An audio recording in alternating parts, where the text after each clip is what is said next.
Aujourd'hui, c'est elle qui a volé.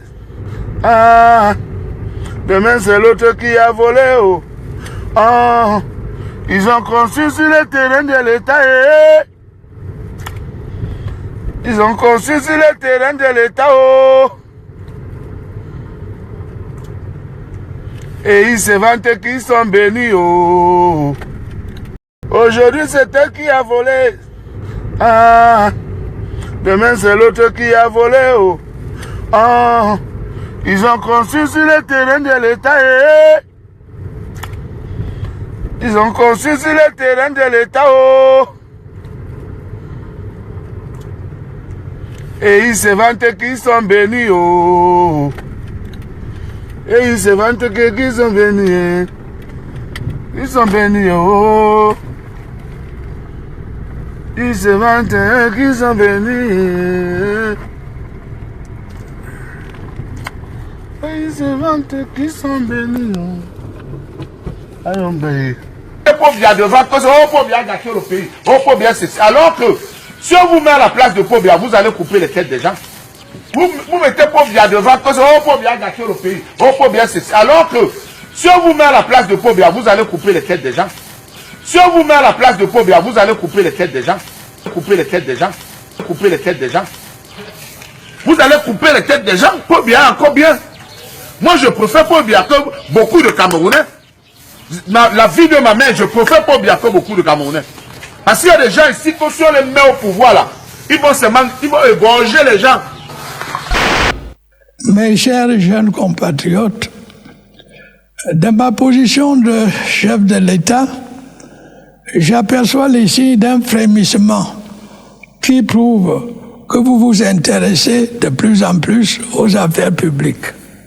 Les réseaux sociaux vous offrent à cet égard un champ d'expression de prédilection. Il vous faut vous souvenir que vous n'êtes pas pour autant dispensé des obligations civiques et morales telles que le respect de l'autre et des institutions de votre pays.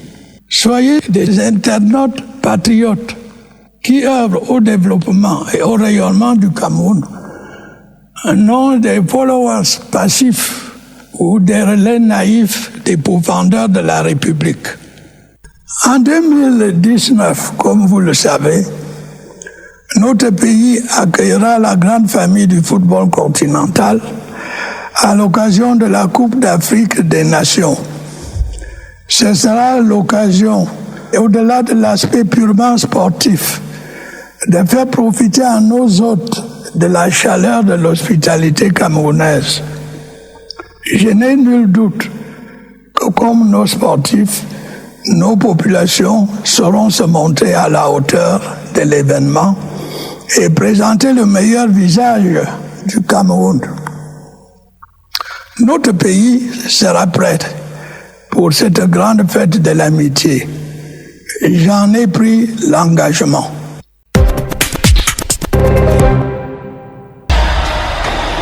Monsieur Podesibia.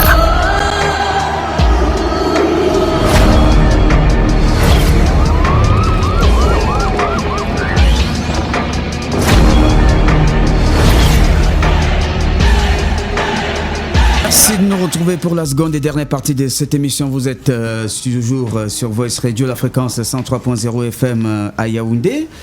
Et vous écoutez le programme Démocratie, le deuxième palier de cette émission donc révèle ou affiche le président du Parti républicain qui est dans ce studio. On parle de plusieurs révélations quand même autour de ces multiples combats concernant le plan de notre sécurité, concernant la corruption, ou on va dire tout court les détournements des deniers publics, les paradis fiscaux et un ensemble de mobilisations pour l'élection présidentielle de 2018, le temps qu'il fait. Bonjour Président et bienvenue. Bonjour à tous les auditeurs de la... Je vais appeler ça le 103.0 FM. D'accord, le 103.0 FM. Ouais. D'accord. Alors bienvenue ce matin. Ouais. Comment allez-vous? Pour le mieux, mais sauf que je suis assailli par le travail. Tout à fait. La période est assez... Oui. Elle fait vaste campagne, comme on dit, quoi. Donc, il faut s'y atteler. Vous ferez la campagne de papa, certainement. Est-ce que vous irez peut-être au village, ou bien dans notre contrée, dans notre village, essayer de mobiliser des populations en faveur du président de la République actuelle? Je fais déjà le travail depuis le 1er janvier. Donc, si d'autres peuvent venir maintenant dans la rescousse, c'est une très bonne chose. Maintenant, chez le candidat Biya, ce n'est pas papa que je supporte. L'idéal, c'est un homme qui construit, qui bâtit un pays. Alors, donc, comme il a plusieurs défis dans les chantiers qu'il a entamés, j'estime qu'il faut qu'il puisse continuer, qu'il nous donne libre cours de juger son bilan, bien sûr, avec une contre-expertise en face. Donc, ce n'est pas un problème de papa, c'est un problème d'un candidat. Voilà. D'accord. On va dire très sollicité par des Camerounais qui ont des situations, qui ont des choses à dénoncer, qui ont envie de voir leur pays fonctionner normalement, et semblent trouver là, en vous, une passerelle importante pour faire entendre leur voix. Finalement, ils sont nombreux qui sont maîtrisés, qui sont frustrés, et qui estiment qu'il faut vous accompagner dans ce travail, en soutenant ce travail par des dénonciations et des preuves assez efficaces. Je voulais simplement dire que je voulais d'abord remercier la participation de tous les Camerounais qui veulent bien que le Cameroun soit debout et non assis, qui m'accompagnent dans ce combat pour dire que le Cameroun est debout. Et aujourd'hui, en ce qui concerne la lutte contre la corruption, le faciès ne se discute plus maintenant. Ça veut dire que d'une manière ou d'une autre, les prédateurs sont entrés dans des loges et dans dans des cages. L'espace est assez libre et je voulais rassurer les Camerounais que la préservation de la paix passe par l'équité de la gestion des affaires publiques. Alors, dès lors que les prédateurs, un certain nombre de monstres géants qui ne veulent pas la démocratie, qui ne veulent pas entendre que le Cameroun est un pays sérieux en ce qui concerne la mondialisation, tout azimut, ça veut dire que aujourd'hui, c'est un carrefour. Vous posez un acte, on vous met à la place publique, c'est tout. On ne réfléchit plus, on ne veut pas dire c'est le secrétaire général de la présidence, c'est l'ami de tel, c'est l'ami de la première dame. Ça ne sert plus à rien du tout. On vous met à la place, et c'est ça que j'ai commencé depuis 30 ans aujourd'hui. Près de 30 ans, et j'estime que le temps m'a donné raison. Et c'est pour ça que le chantier est assez important. Et je voulais m'adresser à la diaspora, à la place de la diaspora, à l'endroit de la diaspora, pour leur dire merci pour le soutien. Pour ce combat, et ce combat a aujourd'hui un résultat éminent, parce que quand on voit aujourd'hui les effets escomptés, induits, on sait que c'est pas les peines privatives qui m'intéressent personnellement, c'est pas des personnes, mais c'est l'amélioration des conditions de vie, bâtir notre pays et penser que nous devons laisser le relais aux jeunes. C'est pas un travail facile, c'est pas un travail évident. Dans la mesure où faire de telles dénonciations, vous êtes obligé de vous encombrer d'une suite assez importante qui vous garde, qui vous protège. Vous avez peur quand même, hein? Non, c'est la mesure préventive. J'ai peur parce que la société, je la respecte. Je n'ai pas peur parce que je dois affronter un obstacle. Le nombre d'obstacles, pour moi, c'est la somme d'expériences. D'accord? Maintenant, autour de moi, je suis dans une société organisée. Il faut sécuriser les hommes en fonction de leur statut. Oui. Et que je veux ou pas, je suis lié à un statut public. Et non seulement cela, je fais un travail de leadership. Donc, que vous voulez ou pas, il faut que le Cameroun, ou que les institutions, ou les mesures adéquates pour sécuriser des personnes de ma taille, puissent être à mon bénéfice. Donc, c'est pour cela que des personnes et l'État du Cameroun inclut en ce que je fais, d'une manière institutionnelle, je suis gardé officiellement. Alors, si vous attendiez une médaille, au bout de ces efforts, si vous attendiez à une reconnaissance, ce serait laquelle? J'attends que le peuple camerounais puisse se reconnaître. J'attends que ce peuple puisse se mouvoir. Je veux gagner le combat, je veux gagner le pari, je le finis ce chantier, je vous l'ai dit. Mais je n'attends pas une médaille. Médaille, c'est matériel. La médaille, c'est dans le cœur, dans les actes. D'accord? J'estime que la bonne médaille, elle est spirituelle. J'ai élevé mon sens spirituel plus haut et j'estime que d'autres vont me suivre. Parce que si le Fils du Père, en son sein, je voulais parler du Père, Dieu, voilà, donc, avait assez sacrifié pour les autres, pourquoi pas nous? La décence, c'est de savoir que les autres ont droit à la vie, mais tout en respectant les règles d'hygiène, comprenez? Parce que si on laisse ce pays, on va aller tout droit sur le mur. Et quelques petits malins se sont assis, font ce qu'on appelle des confiseries, se servent et se gavent de quelques, je voulais dire, un peu de miel, et de temps en temps se servent dans le seau de miel. Ils estiment qu'ils sont les seuls Camerounais, et voilà, ils ont une habitude de dire, le président de la République va réfléchir, avant d'entamer un dossier, il va d'abord l'envoyer sur le Premier ministre. La procédure sera respectée, mais aujourd'hui, là, quel qu'en soit le collaborateur du chef de l'État qui pose un acte, si le dossier est sur ma table, je le mets à la place publique. Il n'y a rien à faire.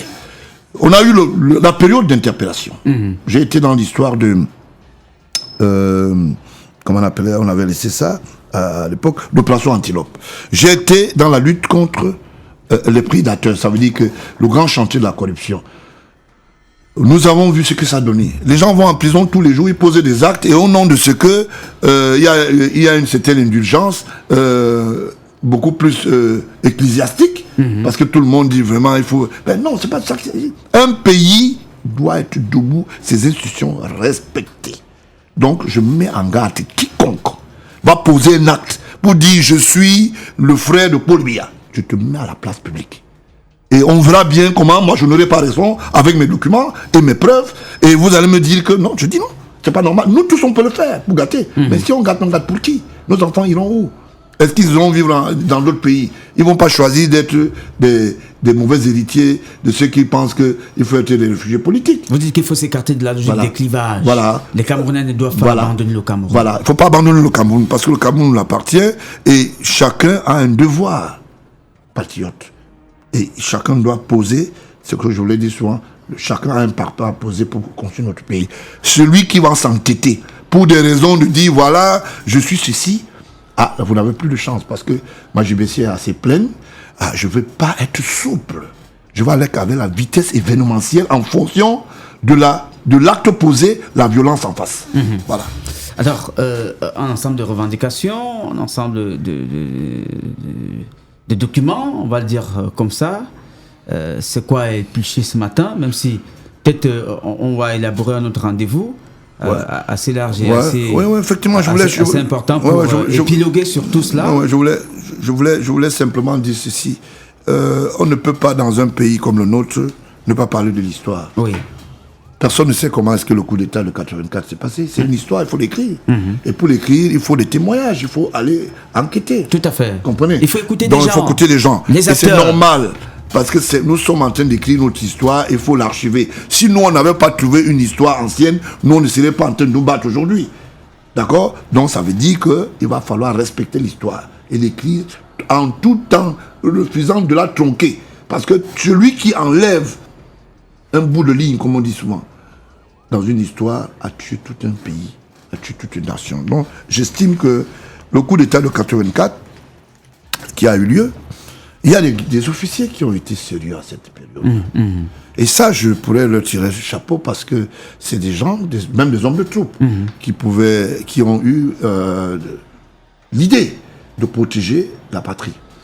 Il y a celui qui avait coupé ce qu'on appelle le cordon ombilical de la communication. Tout à fait. Donc, Gabriel Ebili, qui a bénéficié d'une reconnaissance du chef de l'État il y a quelque temps. 44 millions de francs CFA. Justement. Vous vous souvenez, à l'époque, on l'a soutenu dans ce combat. Parce qu'il y avait des malins qui ne voulaient pas qu'il y ait des œuvres de reconnaissance. Et bizarrement, petite anecdote quand même, ils sont nombreux lorsqu'ils nous voyaient passer dans la rue. Et ils disaient, félicitations, monsieur Gabriel Ebili a finalement eu 44 millions. Vous en êtes sorti certainement avec 2 ou 3, 4 millions de francs CFA. Je suis désolé. Ah non? Je suis désolé. Je suis désolé. Il n'y en est pas question. Ce n'était pas un marché. Voilà. Cette aide-là, ce soutien n'était pas un deal. Voilà. Il est reparti avec tout son argent. Et on n'a même pas bu un coca pour l'action qui a été posée. Et cela n'est pas une revendication, parce que c'est la satisfaction d'un travail bien fait, la participation. Voilà. Et nous sommes contents pour lui. Je voulais le dire. J'étais le premier. J'ai été saisi à l'époque, c'était pas dans cette radio, et personne n'osait parler de ce dossier. Chacun trouvait que c'était un dossier écuménique Tout à fait. et qui n'avait pas de sens. J'ai dit non. J'ai saisi le chef d'État par écrit, et après, le feu, comment tu l'appelles, Charles Atebaï est entré dans la danse. Tout à fait. Tout le monde a participé à son niveau, et il y a eu un résultat. Nous ne sommes pas allés frapper à sa porte pour lui dire « Monsieur, renvoyez-nous les marrons ». On a posé des actes comme ça parce que c'est la République. C'est un citoyen qui avait maille à partir avec un certain nombre de prédateurs qui voulaient prédater ses centimes additionnels. Alors que le chef d'État cherchait à savoir quel est ce cabinet qui avait eu le courage et l'intelligence de couper le cordon. Certains avaient dit au chef de l'État qu'il est mort. Voilà. Et lorsque M. Biya a entendu parler de ça dans les radios, il s'est dit, mais tiens, donc il vit encore. Vous m'avez dit que ce monsieur est mort. D'accord. Est-ce que vous pouvez l'amener 44 millions de francs CFA pour sauver une vie qui était complètement engloutie déjà par la pauvreté et tout ce que vous pouvez imaginer de pas honorable pour une vie. D'accord. Mais c'est un peu le côté le plus difficile à gérer. Vous savez, je m'interroge. Je suis allé fouiller un peu dans les vestiges de Camille Toyota, qui a une complicité certes très proche. Je fais une mauvaise publicité pour Camille Toyota ce matin, parce qu'il y a un des actionnaires qui s'appelle Mbungo, et qui à l'époque où il était au ministère de la Défense, achetait des voitures du côté de l'Afrique de l'Ouest. Elle venait les revendre rubis sur ongle à l'État, et lui-même il était l'acquéreur et le demandeur. Donc toutes les Toyota qui sont là-bas sous le règne qui ont été achetées sous le règne, partout là où l'ordonnateur de ce budget c'est M. Mbungo, je souhaiterais que l'actuel ministre Béthia Somo puisse vérifier très bien. Il faut remonter le spectacle de la prédation. Vous comprenez? Vous ne pouvez pas acheter un véhicule de seconde main à 15 millions, vous le faites passer par voie routière, vous ne payez pas les impôts. Dès que ça rentre, vous facturez la même voiture à l'État pendant que vous êtes ministre de la Défense. N'est-ce pas, Mbungo? C'est pas mauvais. Si on pose la question en Boutou, c'est pas mauvais. Comprenez, c'est de manger. Mais moi, ce genre de dossier, je ne laisse pas tomber. Il a beaucoup d'argent en Boutou, vous savez ça? Il en a. Enfin, une fois dans une discothèque de la place, on l'a vu, il a beaucoup d'argent, lui. D'accord, ok. Ça veut dire qu'il va répondre de ses actions. Ça veut dire que les poursuites qui sont engagées contre lui sont réelles. Donc, pour dire qu'il faut bien préciser que c'est un homme en tenue. Donc, on ne peut pas, dans un pays comme le nôtre, accepter des comportements. Donc, tous les gens qui ont participé au ministère de la Défense, dans la chaîne de la mangeoire de Mbungo vont répondre. Que vous vouliez ou pas, c'est ça la réalité. Même Marcin Bangé. Oui, non. Parce qu'il a fait beaucoup d'anniversaires dans son village. Donc c'est un peu ça. On lui a pris 400... Attends, c'était 400 ou 40 400 millions de francs CFA dans son garçon de course. Il est parti avec, on ne sait pas combien de temps il a porté tout ça. Au Carrefour Samlima. Vous voyez Carrefour Samlima, Carrefour Sounel à Samlima. Vous connaissez là-bas, non? Mais il s'est servi. Il s'est servi, il est parti. Il s'est servi aussi, parce que lui aussi s'est servi dans les caisses. Et on s'en est rendu compte un peu plus de... Enfin, je crois 2 mois après. Parce qu'il en a beaucoup. Oui, il y avait... Attends, cet argent, je crois qu'il en manque des paquets, là. On a dû compter. Il y avait un déficit de 400 millions. Comment on peut garder autant d'argent à la maison? Voilà, donc j'étais, disons qu'en 84, le MDL, c'est-à-dire Honlon à l'époque, Étienne, chef d'escadron actuellement, vous savez que c'est un grand officier suite conséquemment au temps mis,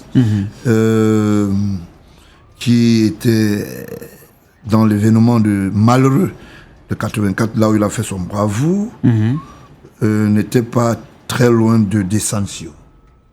Yenou Desancio Aivo. Non, Aivo Desancio. Yewu, actuellement général de brigade. Et c'est non plus le gendarme Venkou.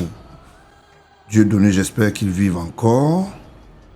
Ainsi que le gendarme major, je parle des années 84, Ayan Bio, qui pourront me démentir que, en fait, les bâtons de manioc avec le poisson braisé au lieu-dit quartier Mélène, ce jour fatidique, avec leur unique billet de 10 000, suffisait. Et le chauffeur, même, est là. C'est lui qui était allé faire la course, parce qu'il était en poste. Ça veut dire qu'il était en service. Autour de 20h le même jour, on s'est rendu compte, ça veut dire que Desancio qui était Yenouo, Desancio qui était en service, en 1984 bien sûr, qui n'avait que pour grade capitaine, voilà, donc, et 20 coups respectivement, je voulais dire, capitaine et lieutenant, voilà, donc je vous l'ai dit. Vous savez, je voulais vous raconter cette histoire, pourquoi? Pour qu'on se rappelle là que il y a des petits malins qui pensent qu'ils sont ils sont des personnes dont on ne doit pas en fait remonter les bretelles. Je dis non, il faut les remonter les bretelles. Honlo Etienne a fait son boulot. Je ne veux pas entrer dans l'article pour rappeler ce qu'il avait fait.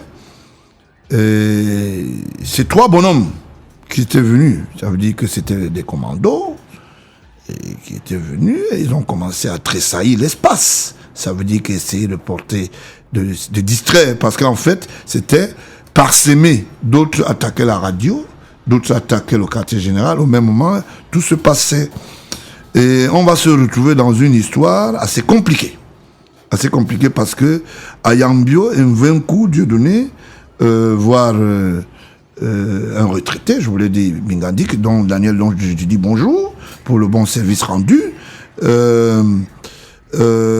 était, disons que, ça veut dire que dans la même course de la protection du palais présidentiel.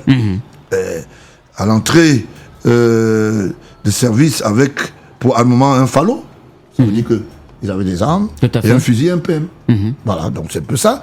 Ça a permis que, autour de 3h30, là, le matin du 6 avril, que on voit les 3 commandos, effectivement, dont je disais tout à l'heure, arriver à partir du palais de congrès, qui ont marqué un arrêt au carrefour, qui forment la route du palais du Mont-Fébé. Voilà.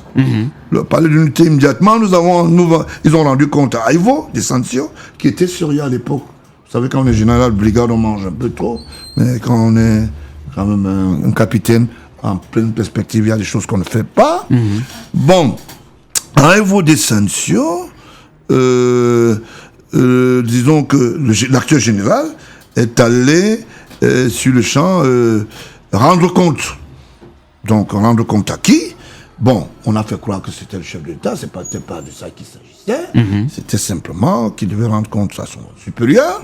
Donc, il était rendre compte à son supérieur, où se trouvait le MDL, ça veut dire que le maréchal de logis chef Honlon, Etienne, Zacharias Eno, j'espère que tous vivent encore, je l'ai dit, bravo.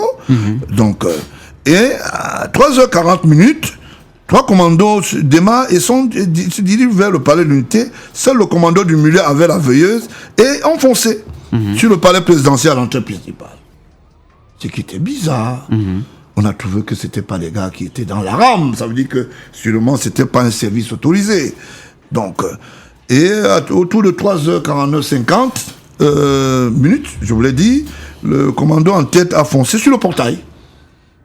Avec un bruit terrible, ça veut dire qu'avec le véhicule, il s'est trouvé à l'intérieur. Le second commando voulant entrer, lui aussi est resté calé dans les 2 portails. Vous voyez, donc vous savez, à la présidence, c'est quand même des portillons qui sont hermétiquement numériques. Ça veut dire que le portail, il bouscule le portail, il entre, mais le second portail, ça bloque. Ça veut dire que ça bloque celui qui voulait entrer. Et le troisième est resté carrément dehors sur l'esplanade et il voulait regarder les pigeons, s'il y avait un pigeon à accueillir avec un... bien sûr, ils étaient armés, c'est un peu ça. Donc, ça fait que autour du palais, on s'est rendu compte qu'il y avait quelque chose qui n'allait pas. Mais comme c'est des personnes qui sont en tenue. Qu'est-ce qu'on dit, qu'est-ce qu'on fait? Il faut recevoir des ordres. Hein?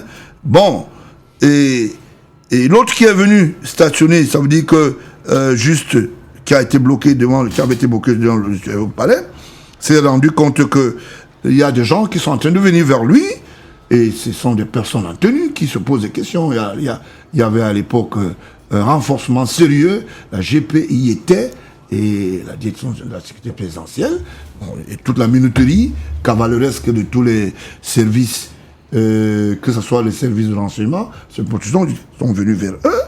Bon, on s'est rendu compte que c'était pas des visiteurs qui étaient des visiteurs autorisés. C'était plutôt des personnes qu'on devait appeler quelques minutes plus tard des mutins. Et dans toute la journée du 6 avril, elle restait dans sous-observation. Bien sûr, dans d'autres postes, il y avait des gisements de bruit, la radio, le quartier général et autres. Et on s'est rendu compte que le 7 avril 1984, bien sûr, à 10h30, il y a eu un changement car des renforts sont venus occuper les points sensibles au niveau du palais, renforcer l'aéroport, renforcer la radio, etc. Mais autour de 16h, monsieur, disons le maréchal de logis chef cette fois-là, monsieur Zakariano, je ne sais pas s'il vit encore, le ministre de la Défense a la charge de le chercher, je ne sais pas de quoi il s'agit, donc je pose que le problème parce que j'ai fait une enquête autour de cela. Donc, aujourd'hui, disons, était très proche du chef de bataillon, le feu Benaye, général de brigade, qui va envoyer Bigandi l'appeler, lui donner l'information, l'appeler, lui donner certaines informations face à l'entrée de service de ces 40 hommes. Voilà. Donc pour ceux qui savent de quoi je parle, savent de quoi il s'agit.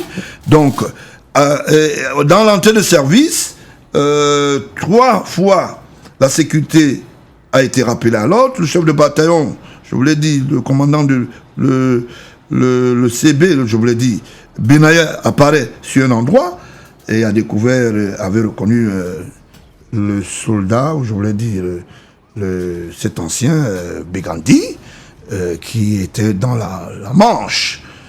Mais quand on se rappelle qu'au fur et à mesure, les agresseurs, les mutins se sont rendus compte qu'il y avait un problème sérieux, ils ont rabattu brèche, et j'ai vu même la police intervenir. Je vous l'ai dit, un bonjour particulier à Nyirimbolo, qui était un jeune officier à l'époque, du côté de Kolbingbang, à Elixono, qui est venu attraper quelques mutins, c'est bien.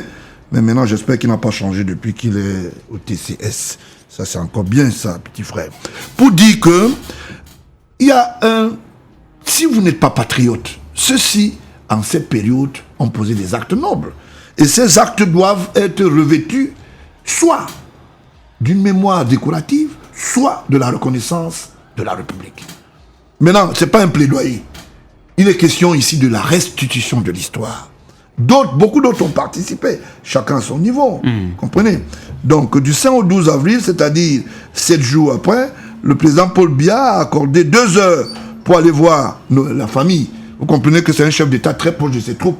2 heures à ces personnes qui ont magistralement sécurisé le palais. Et les 2 heures qui leur ont été accordées, chacun est allé au quartier voir ses enfants. Et bon, à l'issue de ces 2 heures, ils ont regagné leur poste. Bien sûr, il y a ce qu'on appelle les échafaudages de permanence, donc c'est un peu ça. Voilà. Et ce qui est clair là-dedans, durant les 7 jours, les noms ont été pris plus de 3 fois, dans le but de satisfaire vaillamment médailles de vaillance et autres, puisque le président a dit que ceux qui ont fui restent là-bas et ceux qui n'ont pas fui continuent à travailler avec lui. Voilà Paul Biya. Parce que les petits menteurs, ils ne veulent pas dire qu'on raconte la vérité, qu'on dise la vérité. Vous comprenez? Ça veut dire qu'un cutu personné, il allait vers ses troupes en tant que chef des armées. Et il leur a dit, celui qui a fui reste là-bas. Celui qui est avec moi reste là. Donc ça veut dire que autour de la concertation, c'est ça un chef. Un chef, c'est sur le terrain. Quand je descends dans un quartier, on dit qu'est-ce que le fils chef d'État. Vous pensez que si je ne vais pas en Colline Ndongo, je saurais qu'il y a un problème là-bas? Je ne saurais pas, il faut aller toucher matériellement et matérialiser la preuve. Donc, voilà, du 28 avril 84 au 5 mai 84, bon, que d'autres ont été mis à disposition à la DGG, d'autres 7, et tout ça, c'est des services normaux. Bon, la médaille de voyance, voilà. Les voyants, bon Bigandi Daniel, a été affecté, comme d'autres de ses camarades, à l'état-major Légion Nord-Ouest, bureau de renseignement et de transmission, Baminda de 84 à 93, c'est bien. C'était le bureau nommé BRTS, voilà. Légion Nord, Garoua aussi, bureau de renseignement entre 93 et 2004. Donc, je suis un sous-officier qui va aller en retraite, c'est tout à fait normal. Nanti d'un BA2, GM, voilà, donc c'est un peu ça. Je voulais faire ce petit récit. Pourquoi? Pour que les gens comprennent que l'histoire, la confidentialité d'une histoire commence dès lors que vous l'écrivez. Ce n'est pas quand vous la cachez. Parce qu'il faut le transmettre du savoir. Maintenant, ceux qui en ont profité, ou bien ceux qui ont l'opportunité, ou bien ceux qui bénéficient de cet héritage, devront savoir à quoi s'en tenir. Et je voulais dire ici que tous ces gens, aujourd'hui, que ceux qui vivent, que c'est la reconnaissance de la République à leur endroit est établie. Maintenant, il va falloir simplement créer un couloir. Mais si je le dis, comment vous pouvez expliquer aujourd'hui que descendre ce soir un malfrat économique? Excusez-moi, je ne suis pas très dur du terme. S'il est déjà celui qui élève les bovins, il a quitté le palais présidentiel en tant que directeur de la sécurité présidentielle après des combats contre certains de ses collaborateurs. De temps en temps, il dissèque des centimes additionnels à l'endroit des hommes de troupe qui ont des droits et des émoluments à percevoir. On ne peut qu'avoir nos yeux pour pleurer. N'est-ce pas, Desancio, l'ami d'un Mougou? Un Mougou esprit. Vous savez, j'aime bien ce nom. Mougou esprit. Voilà, donc c'est un peu ça. Et voilà des comportements qui sont des comportements peu sérieux. Comprenez? Peu sérieux. Et c'est pour cela que je suis très, très acerbe avec cette personne qui, auparavant, a rendu des nobles services. Il a su protéger et le patrimoine, l'homme, et celui qui les incarne et tout. Mais c'est quand le chef d'État lui-même s'en rend compte qu'il a des dossiers de Haïbou sur sa table, là on parle de détournement des deniers publics. La liste 95, 65, le 94, le Minépat. On est parti acheter l'encre pour 378 millions. Et tout ça, est-ce que c'est bon? C'est pas bon. Et dans cette calèche, aujourd'hui, le chef de l'État a ordonné une enquête. Et cette enquête est compostée sur 20 ans en arrière. Comment vont faire les autres? Surtout que c'était un couloir que certains ministres servaient. J'espère que Grégoire, on n'en est pas dans cette affaire. Parce que lui venait d'arriver. Moi, je ne veux pas qu'il se retrouve là-dedans. Et il est gentil. Voilà, donc, pour dire que, voilà, vous dites toujours, le fils de Paul Biya dit des choses. Il faut dire la vérité aux Camerounais. Il faut dire la vérité aux Camerounais. C'est cette vérité qui est la vérité et le pari. Quand vous ne dites pas la vérité, les gens ont l'impression que vous cachez quelque chose. Et dès lors que vous cachez quelque chose, sachez que les gens vont vous en vouloir. Ils vont dire, ah, ça veut dire qu'ils savent ce qu'ils font. Et nous, on va devenir, on sera leur boulot. Voilà le comportement qu'il faut afficher. Vous ne pouvez pas être dans un pays comme le nôtre. Et que, parce que Mbongo n'est plus aux affaires et il tient certaines personnes en chantage, un certain nombre de contrôleurs qui ont visé des documents pour qu'ils prennent un peu d'argent. Non, assez d'argent dans les caisses de l'État. Bon, moi j'appelle tout ça, c'est des voyous. Tout ce que vous avez à faire, c'est la confession. Comme on fait les messes d'action de grâce et que vous allez prier tous les jours à l'église et vous confier au prêtre, allez dire au prêtre, j'ai pris 30 francs, mais sur les 30 millions là par exemple, je n'en ai encore 10, je suis prêt à restituer un compte quittance dans les caisses de l'État. La République va être reconnaissante pour dire il a au moins la bonne foi. Mais vous pensez que vous allez prendre cet argent, vous combattez la République, vous déstabilisez les institutions étatiques, vous barrez la route à toute la classe jeune, vous hypothéquez l'avenir de vos propres enfants. Ce n'est pas normal. Ce n'est pas du tout normal. Parce que ce que vous prenez, automatiquement, si c'est une dette, nous tous on va payer. Chacun, quelque part, est prélevé. Je dis, ça ne marchera plus. Et je dis que c'est terminé. La preuve en est que vous voyez, non? N'est-ce pas, vous étiez en train de parler, quand j'ai commencé l'histoire de combat, j'ai entendu les gens dire, il va vivre combien de jours? Ça fait des années, moi je suis là. Et aujourd'hui, le temps m'a donné raison. Vous comprenez? Quand je disais que Joseph Ouna à l'époque avait piqué un peu de sous avec Ben le Boucher, alias Fokou, qui a détourné le terrain et les biens de l'État avec Bokam, les gens trouvaient que j'étais excessif. On ne parle pas à un secrétaire général comme ça. On ne fait pas ceci. Mais ça n'a pas duré. Le même Joseph Ouna s'est retrouvé à l'éducation nationale. Il a détourné l'argent avec un commissaire qui gérait le projet. J'espère que aujourd'hui, il est en train de comprendre que c'est pas comme ça qu'on gère un pays. Oh, c'est un grand professeur. Je reconnais quand même, je vous l'ai dit, sa robe académique, avec un de ses promotionnaires, je vous l'ai dit, comme Martien Toa, qui ont eu la chance de remodeler notre comment vous appelez ça, notre constitution à la manière dont ils voulaient. Parce que quand on les a appelés au Gabon, ils ont bien travaillé. Ici, ils nous ont fait une semi-présidentielle sous un regard malicieux du professeur Conchou. Il est déjà debout, on m'a dit qu'il a eu un accident. Il faut qu'il soit debout. Ça va mieux. Bon, donc c'est mieux, donc c'est un peu ça. Voilà, des gens qui ont posé des actes.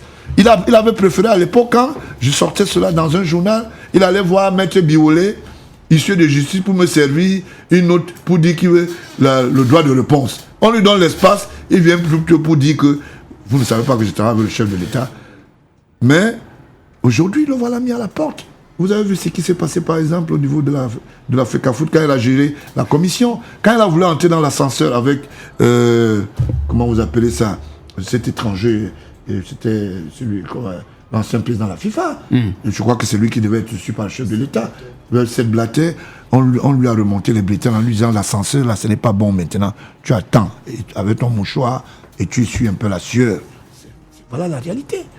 Comment dans un pays comme le nôtre, est-ce que vous savez comment est-ce qu'ils font et qu'ils prédatent cet argent? Aucune banque sérieuse ne peut accepter l'argent de la ligne 65, 95 du Minipat ou 94. Mais on s'est rendu compte que il y a des banques qui sont des microfinances qui font un certain nombre de choses. Et comment vous pouvez aujourd'hui comprendre que Aïvo est lui-même actionnaire? Ça veut dire que dès qu'ils ont fini de faire passer le carton aux finances, ils ont utilisé leur recoin pour prendre un peu de l'argent avec des complicités au ministère des Finances. De l'autre côté, ils font des virements dans... Vous faites un virement de 300, 400 millions dans ce qu'on appelle les microfinances. Ce qui n'est statutairement, ce n'est pas recevable. Mais comme il y a des banques qui endossent et puis font ce qu'on appelle le dispatching dans ces microfinances qui servent la plupart du temps aux prédateurs. Parce que je sais de quoi je parle, parce que quand je parle, je sais qu'il y a un certain nombre de microfinances qui sont en train de se poser des questions. Si je ne veux pas passer sur eux, je voulais dire un bonjour principal à Kemouni Fokam, qui est le spécialiste des faussaires. Je voulais le dire. Il nous doit beaucoup de titres fonciers. Voilà. J'espère qu'on va le chasser aussi du côté de la Guinée équatoriale, parce que c'est quelqu'un qui n'aime pas voir l'argent public. Voilà. Et d'ailleurs, dans cette sémence, ça nous a fait bénéficier d'une... Vous avez su que quand Mourounoma est mort, il y a là une des caissières qui a reçu 50 millions de francs de Madame Noma, qui est... Elle est mairesse. Oui. On m'a dit qu'elle est proche de Yoki Onana. Oui, ils sont amis. Ah d'accord. Donc ils sont en train de gribouiller un peu. Oui, dans les 500 millions, on n'a rien, j'espère. Entre 50 et 500, c'est la même consonance. En tout cas, ils s'entendent bien. Donc ça veut dire peut-être c'était pour fabriquer les fausses quittances, peut-être. Pour dire que, voilà, les gens mangent ensemble dans une banque sérieuse. Votre mari meurt. Vous allez mettre de l'argent après minuit dans un compte. Quand j'ai attrapé madame, non, il ne faut pas dire ça, vous savez, c'est une dame, machin, non. Ce n'est pas de ça qu'il s'agit. Il faut restituer la vérité. Ne croyez pas que quand on va cacher la vérité, c'est tout à fait normal. Est-ce que vous savez que le siège qui est là actuellement de la CCI, c'est sur le terrain de l'État, c'est l'ancien Sénadéfort qui était là. Dites-moi, si aujourd'hui, le consortium, la CCI brandit un titre foncier, je vais aller là-bas avec le gourdin. Je vais aller avec le gourdin. Moi, à l'époque, j'ai vu cet espace exploité par l'État, par une institution étatique, le Sénadéfort. Vous comprenez? Vous comprenez pas? Donc, entre là, à côté, vous avez l'ambassade de l'Allemagne. Donc, cet espace est public. La CNPS bénéficie de cela. Quand vous allez du côté de... Il y a une boulanger, je ne sais pas comment vous appelez ça. Calafatas. Ce sont les mêmes effets induits. Stamatia nous doit le terrain. Donc, l'immeuble qui est là, nous savons bien, si c'est à titre locatif, si c'est dans ce qu'on appelle l'arène de l'exploitation de 99 ans, nous allons aller chercher au fond ce dossier. Mais si les gens s'asseyent et disent que non, on va se servir, ah non, on ne va pas vous laisser vous servir. Parce que le pays appartient à tous les Camerounais et il faut faire ce qu'on appelle une comptabilité pour qu'il n'y ait pas l'histoire du nord-ouest, du sud-ouest ou bien Boko Haram. Parce que les gens ont faim, les gens ont des problèmes. Maintenant, personne n'encourage qu'on aille déstabiliser un pays ou bien battre en brèche la paix. Mais il faut tenir compte que le citoyen est ce qu'on appelle au centre de l'occupation d'une société. Donc, il est question ici de restituer cela. Quand, par exemple, Stamatia se retrouve derrière, je vous l'ai dit, ils ont encore pris un peu de le coin, ils ont créé un jardin, l'espèce de jardin, je ne sais pas quoi. De l'autre côté, derrière les bureaux de la DGSN, sûrement ça gêne Barganguele de temps en temps quand on veut regarder derrière, il voit un jardin et puis il voit des gens. Ça, c'est des espaces publics. Il y a un cahier de charge auprès du ministère des Affaires foncières. Mais s'il n'est pas respecté in extenso, non, nous, ça veut dire moi devant, avec les autres, nous allons vous déménager. On va vous déménager. Vous ne croyez pas que vous allez tordre le cou à la République. Voilà autant de choses. Comment Foucault Kamuni, qui a été un ancien publiciste et vendeur de billets d'avion de Julie Voyage, avec des loyers non échus au 16e, non, je voulais dire pas au 16e, au 17e, à l'époque, il avait cette espèce d'agent Julie Voyage, je dis bonjour à son épouse, parce que c'était au nom de son épouse, j'espère qu'elle vit encore. Mais aujourd'hui, il est devenu un banquier. Il est devenu un banquier et personne n'en parle. Il va dans un espace public avec un certain nombre de prédateurs. La banque, la CCI, là, il y a les actionnaires, les ministres. N'est-ce pas, Atanakuna? N'est-ce pas, Atanamebara? Vous mangez. On va vous mettre à la place publique. Il n'y a rien à faire. Rien à faire. Quand tu voyais Ababa aller là-bas, il allait avec une escorte pour aller porter l'argent dans les mains. Hein? N'est-ce pas, Caroline, là-bas? On mange un peu, on se saucisse. Et voilà, donc c'est un peu ça la vie. Je suis là pour vous mettre à la place publique. À vous de démontrer que c'est pas vrai. Donc, pour dire, nous n'allons pas fonctionner dans un pays où aujourd'hui, la mondialisation a été envahie par les réseaux. Aujourd'hui, tu ne peux pas tromper un enfant, il tape le net sur son portail, il vous te dit, monsieur, ceci se passe à Ottawa. Ça ne passe plus. Il faut s'arrimer. Il faut s'adapter à la mondialisation. Vous avez vu que le chef de l'État, à son âge, et à son acuité professionnelle, a préféré passer un message à travers les réseaux. Donc, vous comprenez qu'il faut s'adapter et s'animer. Donc, j'espère que l'exemple vient du chef et les autres vont suivre. Donc, voilà autant de choses qui sont très bien faites. À l'époque, j'ai eu quand même la chance de connaître Fameux Ndongo à la cellule de communication de la présidence. Mais je sais que beaucoup de cadeaux, les portraits qui venaient, pouvaient aller dans un magasin à l'arrière-plan. Mais la cellule de communication avait l'obligation de faire l'état des lieux et la comptabilité. Mais j'ai demandé au papa que, mais quand tu as laissé les tableaux là, il y a des cadeaux qui arrivent. Quand Fameux Ndongo gardait ça, c'est où? Parce qu'il y avait des tableaux mosaïques, les bonnes peintures et tout. Il m'a dit, vous allez le voir. Bon, Fameux Ndongo dit que lui ne sait pas là où il a mis ça. Non, moi je ne sais pas. Où c'est allé, où il ne sait pas. Voilà des collaborateurs du chef de l'État. Quand je regarde Fameux Ndongo aujourd'hui, je vais vous raconter une petite histoire. Cette histoire est une histoire vraie. Il y a un problème de production du journal Cameroun Tribune. Il est dans la rédaction. Il y a une grève importante. Sopecam ne peut pas rayonner à l'époque. Et le journal doit sortir. Le patron immédiat, c'est le feu président Aïdjo Paix à son âme, et qui demande à son premier ministre de suivre. Et il avait la charge de gérer cela. Les problèmes commencent et il décide de gréver que le journal ne va pas sortir. Ils sont convoqués dans les bureaux de M. Biya comme Premier ministre et il leur dit « Pourquoi vous ne produisez pas le journal ?» Entre autres, Fameux Ndongo est avec un certain M. Atana. Je ne veux pas donner l'endroit là où il est. Il comprend, je parle à la radio. C'est un témoin parmi les témoins. Alors ils sont dans le bureau du chef de l'État. Le chef de l'État dit « Mais si vous ne produisez pas le journal, c'est moi qui suis responsable. Et c'est pas bien. » Et ils vont aller se mettre au service. N'est-ce pas, M. Fameux Ndongo? D'accord, très bien. Est-ce que c'est ça qui lui donne la chance d'être aux affaires? Je dis non. Je ne reproche rien à quelqu'un si je n'ai pas la preuve ni la bonne information. Le même Fameux Ndongo, aujourd'hui, a fait entrer un nombre de fémans dans le gouvernement, avec son appui. Il y a un anglophone, je ne veux même plus parler de son nom. Quand je prononce son nom, ça me fait des sniff-nif. J'ai la mauvaise haleine dans les nif-nif, dans mes machins narines, je ne veux pas. Voilà, Fameux Ndongo, dans cette confiance, a bénéficié de la largesse et de la confiance du chef de l'État. Il arrive au ministère de la Communication, on lui demande de réorganiser la communication. Il fait des propositions, mais il oublie que l'aide à la presse n'est pas une bonne proposition.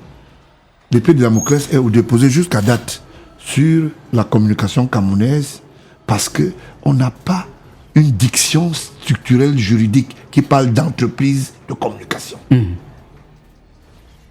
Et dans cette mauvaise haleine, aujourd'hui nous y sommes. À l'époque, j'étais très verve.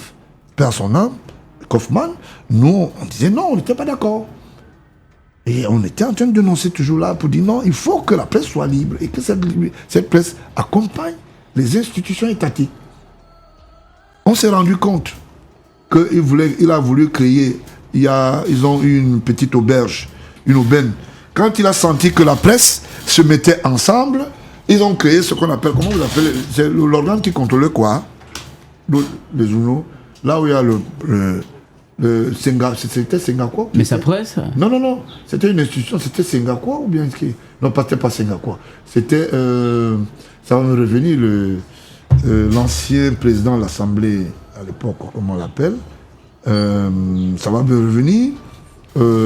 C'est lui qui a été président de cette chambre. Il a été président de cette chambre. À la proposition, on a pris quelques petits margoulins, on a mis les noms. Même les armes ou esprits sont devenus aussi institutionnels à travers un décret. Vous comprenez? C'est vrai que c'était un retour de reconnaissance en ce qui concerne l'ouverture des radios. Parce qu'il fallait que chaque fois que vous allez ouvrir une radio, je voulais dire, aux autres ministres, vous faites le travail républicain, c'est bien. Il fallait l'argent. Si tu ne donnais pas l'argent, tu n'avais pas de radio. Parce que quand vous faites décaisser les gens là, il y a des traces. Il y a des traces qui restent. Bon, il y avait des gens qui avaient la charge de porter de l'argent, à mon goût esprit. Donc c'est un peu ça. Ils faisaient ce travail. Et il y a eu un nombre de maîtres chanteurs qui sont constitués autour du ministère de la Communication. Ça c'est compliqué. Ça c'est compliqué jusqu'aujourd'hui. Dans un pays comme... Vous allez au Burkina Faso, on parle d'entreprise de communication. Vous allez au Gabon, on parle d'entreprise. Le Grand Cameroun, qui est le carrefour de l'expertise de la communication, est encore sous le régime de tolérance. Mais est-ce que c'est normal? Or, le chef de l'État encourage qu'on puisse structurer la profession. Il est même allé jusqu'à dire, ils ont contextualisé en disant l'aide à la presse. On a dit ok, même cette aide à la presse aussi, ça a des yeux. Donc pour dire, il y a des ministres qui travaillent, il y a d'autres qui ne travaillent pas. D'accord. Il y a ceux qui aiment la République. Je préfère avoir affaire à un ministre qui, contextuellement, nous pouvons avoir un débat contradictoire, que d'avoir affaire à un ministre qui me dit Madjan. Ça ne me dit absolument rien. C'est quelqu'un qui est insensé. Voilà. Donc, le problème maintenant, c'est quoi? C'est qu'on essaye de regarder la forme et le fond. Voilà. Donc, je pense que je ne veux pas être très long pour vous dire que le prochain rendez-vous, je pourrais le prendre pour dire... C'est des exemples que je donne comme ça. Peut-être c'est vexatoire. Si moi je rappelle que le directeur de publication d'un journal est actuellement ministre du Travail, et il s'appelle Grégoire Ona, est-ce que c'est mauvais? Les gens trouvent toujours que c'est compliqué, il ne faut pas parler du passé. Tout le monde a un passé. Voilà, c'est ça la réalité. Et j'estime que c'est de bon ton qu'on en parle. Si on ne peut pas en parler, ça veut dire qu'il y a un problème. Je voulais lire une correspondance pour sortir de là. Je ne sais pas si mes téléphones sont là. Je voulais lire une correspondance. Quand le fils de Paul Biya travaille, on ne parle pas avec la bouche. Moi, je parle, je travaille. Les gens parlent, oui, Dieu Cyclone a fait ceci. Vraiment, machin. Je vais lire. Vous savez, quand vous travaillez, la République vous reconnaît. Bon, ok. L'affaire Dieu Cyclone était un commentaire dans les réseaux sociaux. Ah non, vraiment, il est très proche de Petit Pays. Et Petit Pays connaît le ministre de la Justice. Et Lady Ponce, ils vont se marier dans bientôt. Paul Désir sera même dans ce mariage, il est invité. Bien. Voilà. Maintenant, le temps est arrivé. Quand je travaille, je suis un homme qui respecte le processus et les procédures. Nous avons saisi, ça veut dire moi, personnellement, j'ai saisi le ministre des Relations extérieures et voici la réponse à mon endroit. Le 28 août 2018, le ministre des Relations extérieures à M. Banla Georges Gilbert, président directeur général du Jet-Win, c'est ce cabinet qui est le cabinet facilitateur de médiation entre l'État, l'entreprise, les hommes, la socialisation et autres. Objet. Votre dénonciation relative à la tentative d'évasion à la CEMIL de Douala de M. Yumbi Chafak, alias le dieu cyclone camerounais résidant à Londres. Je vous avais dit ici que ce monsieur réside à Londres. Les gens m'ont dit que non, ce que tu dis n'est pas vrai. Le temps me donne toujours raison. En accusant réception de votre correspondance du 10 août 2018 par laquelle vous avez bien voulu m'informer de la tentative d'évasion d'un certain monsieur Yumbi Chafak Aloïs, alias le dieu cyclone, camerounais résident à Londres, entre parenthèses, Angleterre, qui serait survenu à la base de la sécurité militaire CEMIL de Douala. J'ai l'honneur de vous informer que j'ai saisi la DGSN, la DGRE et le CED à l'effet de solliciter leur collaboration en vue d'une action éventuelle et appropriée. Je vous invite à l'avenir à vous limiter à la saisine des institutions étatiques compétentes, compte tenu des conséquences multiformes qu'une telle dénonciation à l'international pourrait entraîner pour notre pays. Le ministre délégué Félix Mbagnou, vous pouvez aller chercher le double à lettre là-bas. Vous voyez l'efficacité de l'homme. Maintenant, où est passé Nyassa? Nyassa nous doit 148 millions. Apparemment, aux États-Unis, il est en train de chercher la chair. Apparemment, on dit, il est en train de chercher la chair, mais selon les informations claires, Nyassa se cache. Il nous doit 148 millions. Et le ministre Moutaziya est très fâché, il faut dire la vérité. Le ministre Moutaziya a encouragé l'action pour que, si du côté du ministère de la Communication, on continue à attendre à aider l'entreprise, lui, dans le caractère institutionnel et légal, selon la demande posée. Il fallait une radio de proximité, multiforme, beaucoup plus qui obéit aux règles d'hygiène. Ce monsieur est allé déposer ce dossier. Il a eu de l'argent. Il a préféré aller construire des villages, des poulaillers et tout ça. Et c'est lui qui donne les leçons. Et il dit aux gens, je peux combattre ce baron-là. Là, maintenant, là, je te tiens. Je veux lire tout, mais pas aujourd'hui. Voilà des comportements qui sont inadmissibles. Vous avez gueulé. Oui, nous connaissons la République. Le même dossier est sur la table du chef de l'État. Le secrétaire général des Nations Unies a ça. Je verrai comment vos actes de terrorisme dont vous voulez poser à travers vos filières, en passant par des amis, des pays amis, dont je rappelle le respect de la diplomatie. Aujourd'hui, il est clair que c'est une histoire maquillée de toutes pièces qui échoue dans l'histoire de X-Netphone. X-Netphone qui appartient à qui? À Essimi Meigné, qui est géré par Laqua. Laqua, tu es fini, petit frère. Donne-moi au bois. Bon, vraiment, on ne peut pas... si c'est le quoi, la quoi, je ne sais pas, moi je ne connais pas les noms. Si c'est le quoi, la qui, je ne sais pas, moi je prononce les noms. X-Netphone, heureusement, j'ai attiré l'attention du directeur du cabinet civil qu'ils ont voulu utiliser dans cette affaire pour me faire de son appui, pour lui dire que l'affaire là est compliquée et que le dossier sale là est sur la table du chef de l'État. Donc il faut faire attention. C'était plutôt une institution pour faire la collecte d'informations. Dès que vous dites bonjour à votre femme, les gars vous disent on vous tient. Vous êtes sur table d'écoute. Il y a beaucoup qui l'ont essayé. Il y a des gens qui vont détourner les moraux des responsables dans les institutions de commercialisation. Je les mets en garde, c'est dangereux. C'était dangereux. Donc, j'estime que ce n'est pas un problème. En tant que tel, nous allons avancer. Et s'il faut que nous puissions avancer, je voulais lire cette lettre pour dire aux gens, Monsieur Chafak est sous main de justice. Dont les amis d'hier, j'ai fait une émission pour ne pas la citer hier dans les réseaux sociaux. Les gens me posent des questions, disent, mais moi j'ai les preuves. Vous parlez avec quoi? L'État a été saisi. Maintenant, ils vont nous dire comment on peut se retrouver dans le désert avec l'armée machin. On peut être machin. Je voulais dire merci au président Macron qui a reconnu ma valeur. Je ne vous donne pas la confidentialité, mais je vous dis ce qu'il a fait.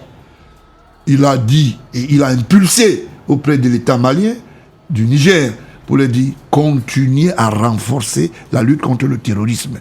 Vous voyez que quand vous faites un travail, on va vous reconnaître. Et à l'endroit aussi, le président américain n'a pas eu sa langue dans la poche pour dire, monsieur Baron-là, vous faites un bon travail. Vous voyez, c'est aussi ça. Le tout, c'est pas d'aller coller les autocollants sur les avions, aller se balader, aller à Wilton, à recevoir la mobilisation des médailles des œuvres centrafricaines alors qu'on n'en a pas le mérite et on ne connaît pas. Je voulais dire un bonjour à mon petit frère.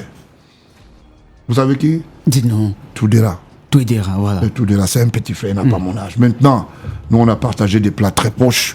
Pour ceux qui apprennent à aborder les présidents, les chefs d'État, nous, c'est la classe vieillissante. Nous, on est passé par là. Je vais vous apporter un reportage spécial ici sur Nelson Mandela avant qu'il ne meure. Vous avez compris? Parce que quand les gens posent des actes, ce n'est pas venu parler dans les télévisions. Oui. Je suis un homme d'honneur. Je voulais dire à l'endroit de l'Afrique du Sud que la paix règne là-bas et que l'honneur leur soit résolu. Je l'avais rencontré avec une sommité et je veux montrer ça aux gens. Je ne viens pas pour dire aux gens que j'ai travaillé, je viens plutôt dire aux gens ne trompez pas les autres. Les décomptes, la valeur d'un homme, c'est les autres qui font la comptabilité, c'est pas toi qui fais la comptabilité.